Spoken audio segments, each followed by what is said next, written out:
Hello friends, नमस्कार। स्वागत है आप सभी का आपका अपना यूट्यूब चैनल स्टडी निकेतन पर। आज थोड़ा सा लंबा गैप हो गया। 67th बीपीएससी का जो री एग्ज़ाम हुआ था सितंबर में, उसके 30 क्वेश्चन देखेंगे जो साइंस के पूछे गए हैं। इसके बाद मैं जल्दी जल्दी 66वीं 65वीं का भी लेकर के आऊँगा, तो आप धैर्य बना के रखें। और करंट अफेयर के भी वीडियो में मंथली वाइज लाऊंगा। चलिए स्टार्ट करते हैं। पहला सवाल है, आवर्धक कांच में किस प्रकार का लेंस प्रयोग किया जाता है? ए ऑप्शन है जी समतल अवतल, बी उत्तल लेंस, सी उत्तल दर्पण, डी नतोदर यानी अवतल। ई ऑप्शन रहेगा उपर्युक्त में से कोई नहीं, उपर्युक्त में से एक से अधिक। तो मैं बार बार ऑप्शन ई नहीं बोलूँगा। तो इसका सही आंसर है जी ऑप्शन बी उत्तल लेंस। उत्तल लेंस को आवर्धक कांच कहते हैं जी। आवर्धक कांच यानी मैग्नीफाइंग ग्लास। इसमें क्या होता है ना, वस्तु को ना प्रकाश केंद्र एवं फोकस के बीच में रखा जाता है, जिससे वस्तु का आभासी, आवर्धित और सीधा प्रतिबिंब बनता है। आवर्धक कांच को यानी मैग्नीफाइंग ग्लास को रीडिंग ग्लास भी कहते हैं। ठीक है। इसका प्रयोग घड़ी साज में, फॉरेंसिक अन्वेषक एवं पढ़ने में किया जाता है। ठीक। उत्तल लेंस का जो पृष्ठ होता है ना, वो बाहर की तरफ उभरा हुआ होता है। ठीक है। इसलिए उत्तल लेंस जो होता है वो प्रकाश के किरणों को अभिसारित करता है, और इसलिए इसको अभिसारी लेंस भी कहते हैं। तो याद रखेंगे इतना सारे बातें उत्तल लेंस के बारे में। दूसरा क्वेश्चन है जी, चुंबकत्व का अनुचुंबकीय यानी समचुंबक, पैरामैग्नेटिज्म बोलते हैं उसको, सिद्धांत निम्न में से किसके द्वारा प्रदर्शित होता है? ऑप्शन है पारा, लोहा, प्लैटिनम, निकेल। तो चुंबकत्व के 3 सिद्धांत होते हैं। अनुचुंबकीय होते हैं, एक तो ये आपको याद रखना होगा, मैग्नेटिक। दूसरा होते हैं लौह चुंबकीय, फेरोमैग्नेटिक। और तीसरा होते हैं प्रतिचुंबकीय। ठीक है। तो इसका पहले आंसर जानिए। इसका आंसर प्लैटिनम होता है। प्लैटिनम के साथ साथ टंगस्टन, लिथियम, एल्युमिनियम भी पैरामैग्नेटिज्म शो करता है, यानी अनुचुंबकीय सिद्धांत को ही शो करता है जी। लौह चुंबकीय का उदाहरण आपको बता देता हूँ। लोहा होता है, कोबाल्ट होता है, निकेल होता है। और प्रतिचुंबकीय यानी डाईमैग्नेटिक जो होता है, पारा, अमोनिया और सिल्वर होता है। ठीक है। चलिए अगले सवाल की तरफ चलते हैं। परमाणु के नाभिक में कौन से मूल कण होते हैं? तो वेरी सिंपल क्वेश्चन था। प्रोटॉन और न्यूट्रॉन होते हैं जी मूल कण, और इसके इलेक्ट्रॉन इसके चारों तरफ, नाभिक के चारों तरफ चक्कर लगाते रहता है जी। ठीक है। एक बात बताते चलता हूँ मैं आपको कि इलेक्ट्रॉन का खोज जे थॉमसन ने किया था, प्रोटॉन का गोल्डस्टीन ने, और न्यूट्रॉन को जेम्स चैडविक ने खोजा था जी। ठीक है। चलिए अगले सवाल की तरफ चलते हैं। क्वेश्चन नंबर 4, जिस धातु कर्म प्रक्रिया के अंतर्गत धातु मिश्रित अवस्था में पाई जाती है को कहते हैं? क्या कहते हैं? भर्जन कहते हैं, कैल्सीकरण कहते हैं, झाग प्लावन कहते हैं, या प्रगलन कहते हैं? तो इसका सही आंसर ऑप्शन डी है, प्रगलन कहते हैं जी। प्रगलन यानी स्मेल्टिंग।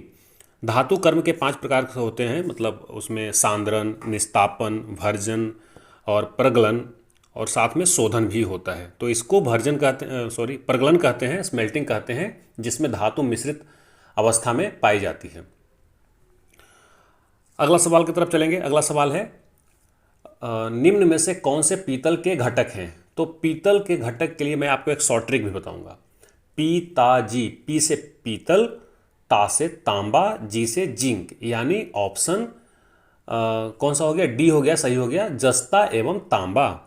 ठीक है। तो जस्ता एवं तांबा पीतल का घटक है जी। ठीक है।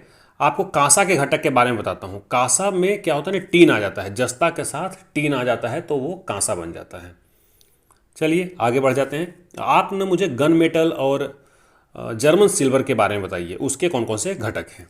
क्वेश्चन नंबर 6 है, निम्न में से किसे अनबुझा चूना कहते हैं? देखिए आज मैं 2 चीज़ें आपको याद करवा ही देता हूँ, अनबुझा और बुझा चूना। चूना कैल्शियम ऑक्साइड होता है, CaO, इसका ऑप्शन सही है डी, अनबुझा चूना होता है।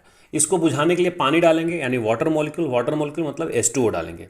तो CaO में H2O मिलाएंगे तो आपको बन जाएगा calcium hydroxide, CaOH whole twice. ठीक है। तो इसको बोलते हैं बुझा हुआ चूना। अनबुझा चूना कैल्शियम ऑक्साइड यानी क्विक लाइम बोलते हैं इसको, और बुझा चूना कैल्शियम हाइड्रोक्साइड स्लैग्ड लाइम बोलते हैं इसको जी। ठीक है ना। तो एक बात और आपको बता देता हूँ कि कैल्शियम जो होता है वो स्वतंत्र रूप में नहीं पाया जाता है। कैल्शियम हमेशा या तो सल्फेट के साथ हो सकता है, फॉस्फेट के साथ हो सकता है, सिलिकेट के साथ हो सकता है, कार्बोनेट या फ्लोराइड के साथ हो सकता है जी। ओके। और यहाँ पर एक और ऑप्शन है कैल्शियम कार्बोनेट जिसको कहते हैं CaCO3, वो जो होता है वो मार्बल जिसको कहते हैं संगमरमर, चूना पत्थर का ये फार्मूला है। चलिए 7वें नंबर क्वेश्चन की तरफ चलते हैं। जंग लगे लोहे के वजन में निम्न में से कौन सा परिवर्तन होता है? देखिए कई लोगों ने इसका एक लंबे समय तक बढ़ता रहता है, तो लंबे समय यानी क्या 100 साल तक बढ़ता रहेगा? वो नहीं, बढ़ता तो है लेकिन कुछ समय के बाद ये फिर इसका अपघटन होने लगता है, घटने लगता है जी। तो 7 का सही आंसर है बी, यह पहले बढ़ता है फिर घटता है। 8वां नंबर क्वेश्चन है, निम्न में से किसे श्वेत धातु भी कहते हैं? White metal. वाइट मेटल किसको कहते हैं? प्लैटिनम को ही वाइट मेटल कहते हैं जी। ठीक है, इसे वाइट गोल्ड भी कहते हैं। हालांकि सफ़ेद कलर तो प्लेडियम और रोडियम का भी होता है, लेकिन ध्यान रखिएगा प्लैटिनम को ही श्वेत धातु या फिर श्वेत सोना वाइट गोल्ड कहते हैं जी। प्लैटिनम का जो परमाणु संख्या होता है वो 78 होता है और Pt इसका संक्षिप्त रूप होता है जी। अगर इसका पीरियोडिक टेबल में स्थिति के बारे में बताएंगे तो आपको पता होगा कि ये 10वें वर्ग और 6ठे आवर्त में पाए जाते हैं। आपको बता दूं कि रोडियम जो होता है ना, रोडियम का परमाणु संख्या 45 होता है और प्लेडियम का 46। आपको 50 तक तो याद कर ही लेना चाहिए, बहुत इंपॉर्टेंट होते हैं इसके। चलिए 8 नंबर क्वेश्चन हो गया। 9 नंबर क्वेश्चन की तरफ चलते हैं। 9 नंबर क्वेश्चन है जी, उत्कृष्ट धातुओं के संबंध में निम्न वाक्यों पर विचार कीजिए। क्या पूछ रहा है? पहले तो उत्कृष्ट धातुओं के बारे में आप बता दीजिए क्या होता है। तो उत्कृष्ट धातु ऐसी धातुएं होती हैं जिन पर हवा, पानी, एसिड, बेस का कोई प्रभाव नहीं पड़ता। ठीक है, इसको कहते हैं उत्कृष्ट धातु। अब दो इसका स्टेटमेंट दिया है, पढ़िए। उत्कृष्ट धातुओं प्रकृति में शुद्ध रूप में प्राप्त होती है, बिल्कुल सही कथन है जी। ऑप्शन मतलब जो कथन एक है वो सही है। दूसरा कथन क्या है? यूरेनियम एवं सीसा उत्कृष्ट धातु के उदाहरण है। नहीं, बिल्कुल नहीं। सेकंड जो स्टेटमेंट है वो गलत है जी। तो इसका ऑप्शन ए यानी केवल एक सही हुआ। तो उत्कृष्ट धातु के बारे में आपको बता दूं कि सोना, प्लैटिनम, प्लेडियम, सिल्वर, रोडियम ये सारे के सारे उत्कृष्ट धातु हैं। इस ऑप्शन में प्लैटिनम था तो प्लैटिनम हो गया। सोना का एटॉमिक नंबर आपको पता होगा 79 होता है और चांदी का 47 होता है जी। और रोडियम और प्लेडियम का तो मैंने बता ही दिया आपको। अगला सवाल है क्वेश्चन नंबर 10। निम्न कथनों पर विचार कीजिए। इसमें भी दो कथन है। शुद्ध जल में नमक को घोलने से जल का क्वथनांक बढ़ जाता है। क्वथनांक मतलब हो गया जी बॉइलिंग पॉइंट। ठीक है, और जल का हिमांक घट जाता है। ये बिल्कुल लाइन सत्य है। ठीक है, शुद्ध जल में जब भी इम्प्योरिटी मिलाते हैं आप तो इसका बॉइलिंग पॉइंट भी बढ़ जाता है और हिमांक फ्रीजिंग पॉइंट भी घट जाता है। मतलब 0 से नीचे तक ये फ्रीज होगा। और दूसरा स्टेटमेंट है, जल में जब मिथाइल अल्कोहल डालते हैं तो जल का क्वथनांक घट जाता है। ये भी सही है। तो इसमें दोनों के दोनों ऑप्शन सही है जी। ठीक है, मिथाइल अल्कोहल को एक नाम से भी जाना जाता है, मैं बताता चलता हूँ आपको। इसको वुड स्प्लिट भी कहा जाता है। अगला सवाल की तरफ चलते हैं। बायोगैस का निम्न में से कौन सा अवयव प्रमुख है? तो प्रमुख पूछ रहा है, इंपॉर्टेंट। मेन होता है इसका बायोगैस में मीथेन जी। ठीक है, मीथेन 60% तक होते हैं। साथ में कार्बन डाइऑक्साइड भी होते हैं करीब 40% और हाइड्रोजन सल्फाइड 1% के आसपास होता है। तो इसका ऑप्शन डी हो गया जो सही हो गया। नेचुरल गैस में भी मीथेन ही मुख्य अवयव होते हैं और एलपीजी जो होते हैं लिक्विफाइड पेट्रोलियम गैस एलपीजी, उसका ब्यूटेन और प्रोपेन होते हैं जी अवयव। मेनली ब्यूटेन ही होते हैं। 12 नंबर क्वेश्चन है, निम्न में से किस रसायन के कारण पटाखा फूटने से चमकदार लाल रंग दिखाई देता है? बहुत ही आसान सा सवाल है। इसका सही जवाब है जी ऑप्शन डी, स्ट्रोंसियम। ठीक है, स्ट्रोंसियम के कारण पटाखा फूटने पर लाल चमकदार रंग दिखाई देता है। कुछ और रंग के बारे में बता देता हूँ। अगर ये हरा रंग देता है, मतलब पटाखा फूटने के बाद हरा कलर आपको दिख रहा है, तो ये बेरियम क्लोराइड की वजह से होता है। लाल रंग वैसे सीजियम नाइट्रेट की वजह से भी होता है, सीजियम नाइट्रेट। ठीक है, और अगर पटाखा फूटने पर पीला कलर आपको दिख रहा है तो वो सोडियम नाइट्रेट की वजह से होता है। 13 नंबर क्वेश्चन है, लवणायुक्त वातावरण प्रेमी पौधे को क्या कहते हैं? मतलब ऐसे पौधे जो मतलब एसिडिक जमीन पे मिट्टी में होता है, तो इसका ऑप्शन सी है जो लवण मृदोविद पौधा इसको कहते हैं जी। तो ऑप्शन सी है जो सही है इसका आंसर। ठीक है, चलिए अगले सवाल की तरफ चलते हैं। 14 नंबर सवाल है, कवक पौधों में नहीं पाया जाता है। कवक आपको पता है कि वो खुद से खाना नहीं बनाता, यानी उसमें क्लोरोफिल नहीं पाया जाता, पर्णहरित नहीं पाया जाता। Option B is right answer. ठीक है, इसमें क्लोरोफिल नहीं पाया जाता है। कुछ चीज़ें आपको बताता हूँ इसमें। कवकों के जो सेल वॉल होते हैं ना, कोशिका भित्ति जिसको बोलते हैं, वो काइटिन की बनी होती है। कई बार एग्जाम में पूछा है, तो आप एकदम याद कर लीजिए कि कवकों की जो कोशिका भित्ति होती है वो काइटिन की बनी होती है। जीवाणु बैक्टीरिया की जो कोशिका भित्ति होती है वो आप मुझे लिख के बताएंगे जी कमेंट बॉक्स में। और जैसा तो आपको पता है कि पादपों का जो होता है ना, पेड़ पौधे का, वो सेलुलोज का बना होता है, सेलुलोज का बना होता है। अगला सवाल है, परागन की सुपरिभाषा है, क्या है परागन की सुपरिभाषा? Option D is right answer.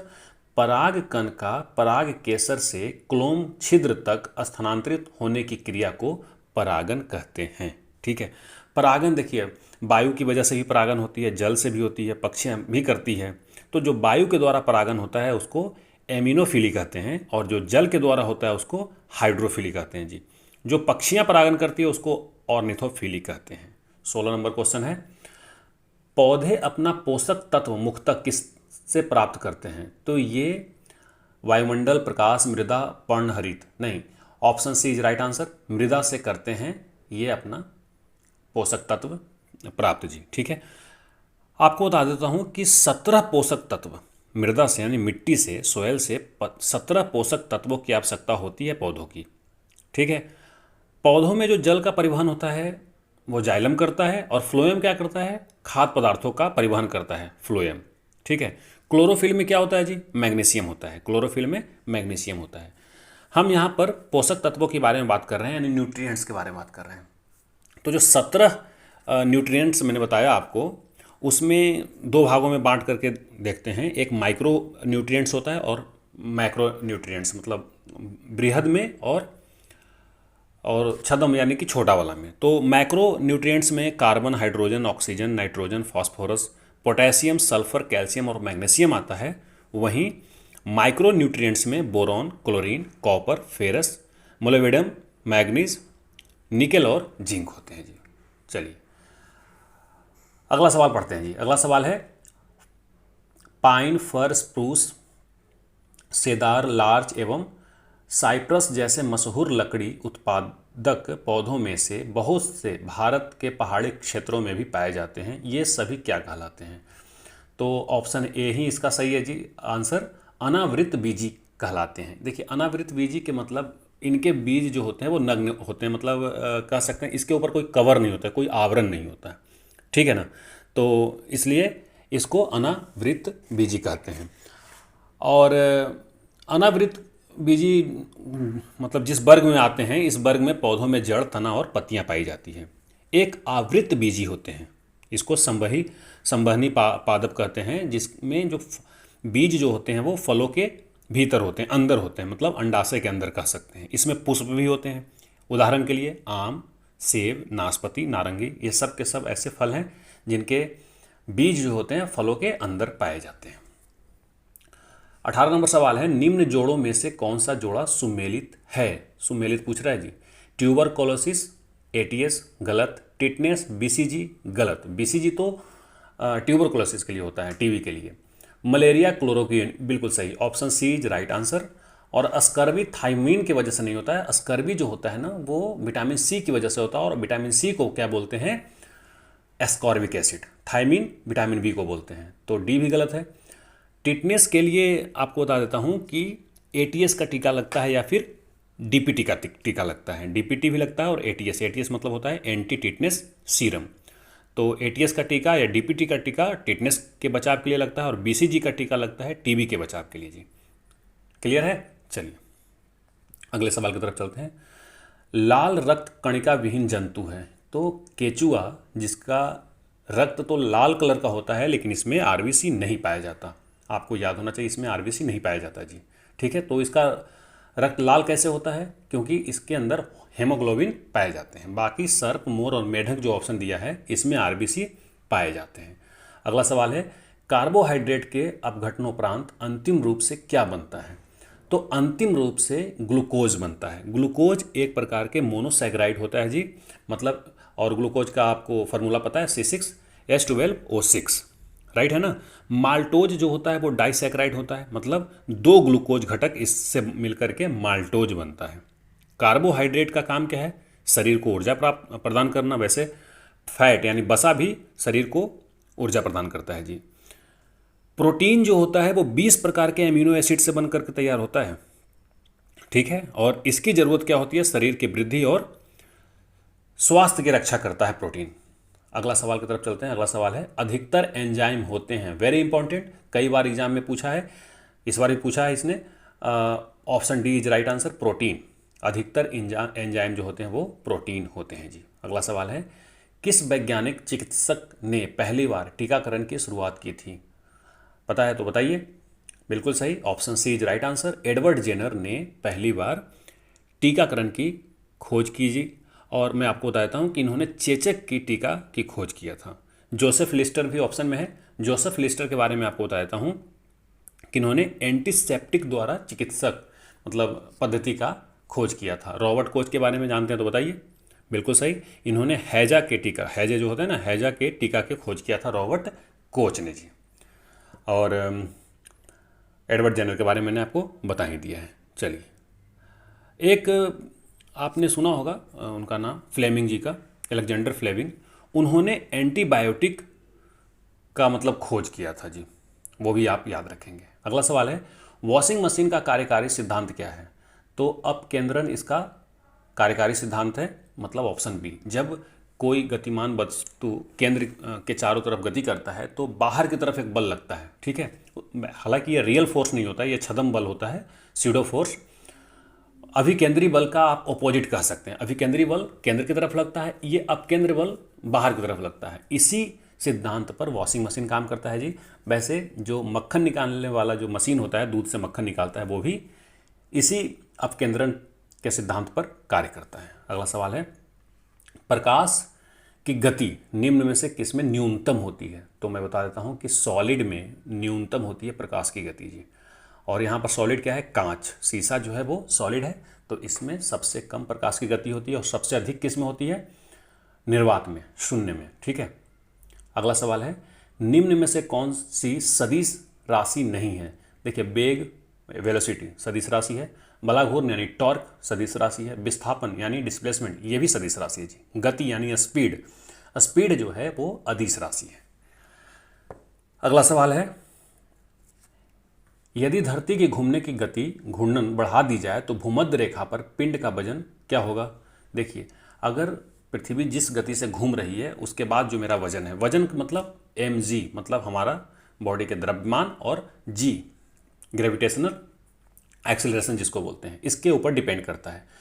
तो अगर पृथ्वी जिस गति से घूम रहे उसका घूर्णन गति बढ़ा दी जाए तो उससे g घट जाएगा, और g घट जाएगा तो हमारा वजन भी घट जाएगा जी, ठीक है। तो ऑप्शन ए राइट आंसर, घट जाएगा। जी के बारे में बताता हूँ कि विषुवत रेखा पर जी का मान न्यूनतम होता है, ध्रुवों पर यानी पोल पे, उत्तरी ध्रुव दक्षिणी ध्रुव पर जी का मान मैक्सिमम होता है जी। और जी का मान शून्य कहाँ पर होता है? जीरो होता है कहाँ? पृथ्वी के केंद्र पर, ठीक है। चलिए, अगला सवाल है 27 नंबर क्वेश्चन, गति को सर्वप्रथम किसने परिभाषित किया? तो गति को सर्वप्रथम गैलीलियो ने परिभाषित किया था जी। अगर आपने न्यूटन मारा होगा तो गलत कर दिए होंगे। डी यानी गैलीलियो, गैलीलियो ने सर्वप्रथम गति को परिभाषित किया था। जड़त्व के नियम भी गैलीलियो ने ही दिया था जी। ये अलग बात है, गति का जो नियम दिए हैं वो न्यूटन ने दिए थे, न्यूटन्स लॉ ऑफ मोशन। उन्होंने 3 फार्मूले भी दिए थे ना, समीकरण दिए थे, v बराबर U plus A T, V square is equal to U square plus 2as, और s बराबर U T plus half A T square. ये 3 उन्होंने नियम दिए थे, किन्होंने? न्यूटन साहब ने। अगला सवाल है, किस नियम के अनुसार समान ताप और दाब पर सभी गैसों के निश्चित आयतन में अणुओं की संख्या समान होती है? बिल्कुल सही, इसका ऑप्शन सी राइट आंसर है जी, एवोगाड्रो नियम। एवोगाड्रो ने ही ये नियम बनाया था मतलब उनके अनुसार समान ताप और दाब पर सभी गैसों के निश्चित आयतन में अणुओं की संख्या समान होती है। और ये कितनी होती है जी? ये होती है 6.022 इंटू 10⁻23। और इस संख्या को एवोगाड्रो संख्या कहते हैं। अगला सवाल है, आपेक्षिकता का सिद्धांत इनमें से किस वैज्ञानिक ने प्रस्तुत किया था? तो बहुत महान वैज्ञानिक हुए अल्बर्ट आइंस्टाइन, जिनको नोबेल प्राइज भी मिला था जी फिजिक्स का। इन्होंने ही ये सिद्धांत दिया था, थ्योरी ऑफ रिलेटिविटी।